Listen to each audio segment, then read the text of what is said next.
Rasi, anak, alam mo ba, today is one of the proudest days ng buhay ko. You know, as you walk across that stage this August 3 to receive your Bachelor's of Science in Secondary Education, major in English, tapos cum laude pa. Alam mo, yung puso ko is overflowing with pride.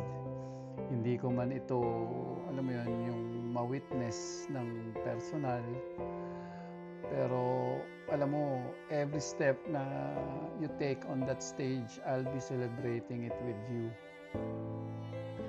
I won't deny na masakit para sa akin yung wala ako dyan. I wish I could be the first one to hug you.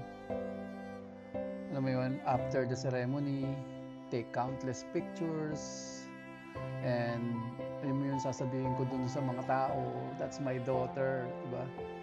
But sometimes, you know, life asks us to make sacrifices. Dito ako sa malayo, dito kami sa malayo, because I want to help build a better future para sa pamilya. And alam mo yung makita ka with this milestone makes every sacrifice worth it eh. Parang, alam mo yun, parang kailan lang you were just like a little girl na may big dreams. Ngayon, isa ka ng educated, confident, and beautiful young woman who's, alam mo yun, ready to inspire others din. Becoming a cum laude, hindi yan swerte. It was a result of your hard work, determination, yung faith mo, and yung countless sleepless nights ng pag-aaral, di ba? You've earned this, anak, alam mo yun?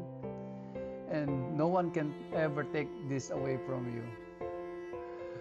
As your dad, there is nothing that makes me more prouder yung makita ka na that kind of person you become.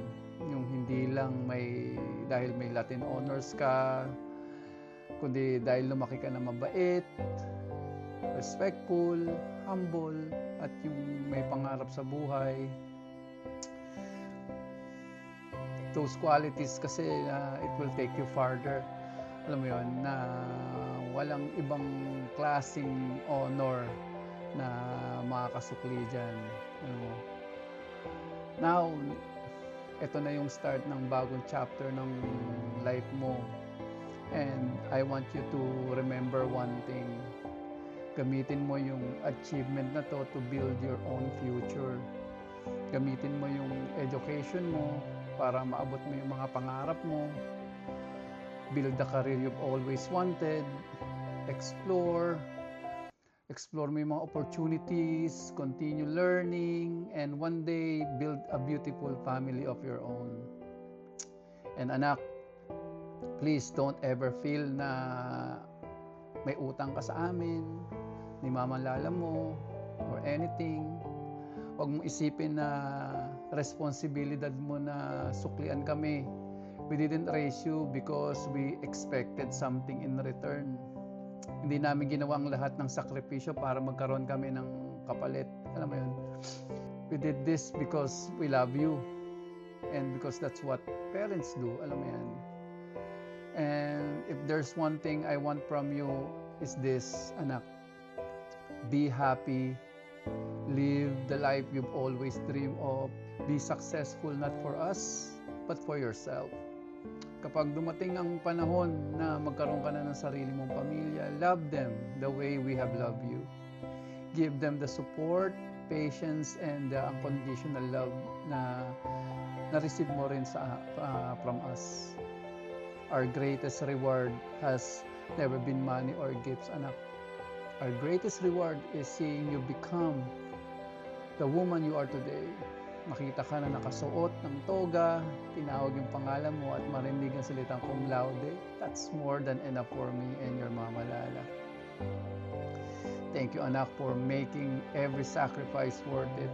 Salamat sa pagpupursige mo, sa hindi pagsuko at sa pag-abot ng mga pangarap mo. You have made our family proud beyond words.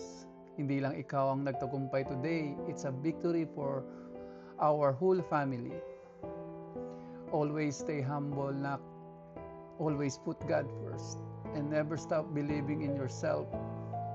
Marami pang opportunities ang darating sa buhay mo, and I know you're more than capable of achieving even greater things. This graduation is not the finish line. It's only the beginning of something even more beautiful. Congratulations, anak.